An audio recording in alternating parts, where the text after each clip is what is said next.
পুজো আসতে আর কদিন, পুজোর সকাল মানে লুচি, আর সেই সঙ্গে যদি থাকে এইরকম খাসির চর্বি দিয়ে ছোলার ডাল, তাহলে তো পুজোর সকাল একদম জমে যাবে।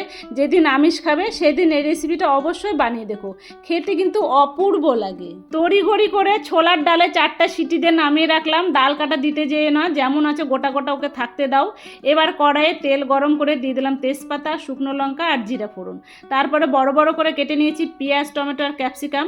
এটা দিয়ে একটু ভালো করে ভেজে নেব, পরিমাণ মতন লবণ আর হলুদ দিয়ে।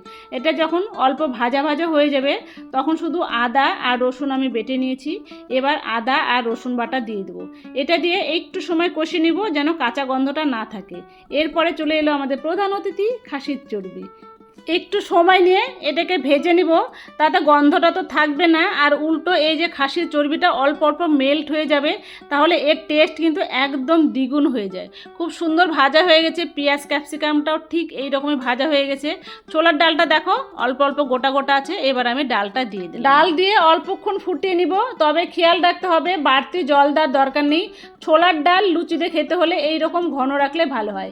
এদিকে খাসির চর্বিগুলো খুব সুন্দর সেদ্ধ হয়ে গেছে, ওপর থেকে ধনেপাতা ছড়িয়ে দিলে রেডি হয়ে যাবে আমার স্পেশাল খাসির তেল দিয়ে ছোলার ডাল। ময়দার বদলে আমি কিন্তু চেষ্টা করি আটা ব্যবহার করতে। আগে থেকে আটা, লবণ, চিনি, সামান্য তেল দিয়ে মেখে রেখেছিলাম। তারপরে একদম ফুলকো ফুলকো লুচি বানিয়ে নিলাম। দেখো একদম কত সুন্দর ফুলে গেছে আমার লুচি। আসলে লুচির সঙ্গে খাসির তেলের ছোলার ডালের এই কম্বোটা পুজোর দিনের জন্য একদম পারফেক্ট। তাই একদিন হলেও পুজোতে কিন্তু এই রেসিপিটা অবশ্যই তোমরা বানাবে। আর তোমাদেরটা কেমন হয়েছে আমাকে কিন্তু জানিও। আজকে সকালে আমার প্রিয় দাদা আমার সঙ্গে আজকে ব্রেকফাস্টে ছিল, তো তার জন্য ছিল লুচি, ছোলার ডাল আর শেষ পাতে ছিল মিষ্টি। পুজোর শপিং তোমরা কেমন করছো জানিও, জোরদার শপিং করো, মানে পুজো আসবে আসবে যতটা আনন্দ, পুজো এলে কিন্তু চলে যাবে। তাই পুজোর কটা দিন মন খুলে বিন্দাস সবাই আনন্দ করো। আমার ভিডিওগুলো তোমাদের ভালো লাগলে অবশ্যই লাইক, কমেন্ট, শেয়ার করো।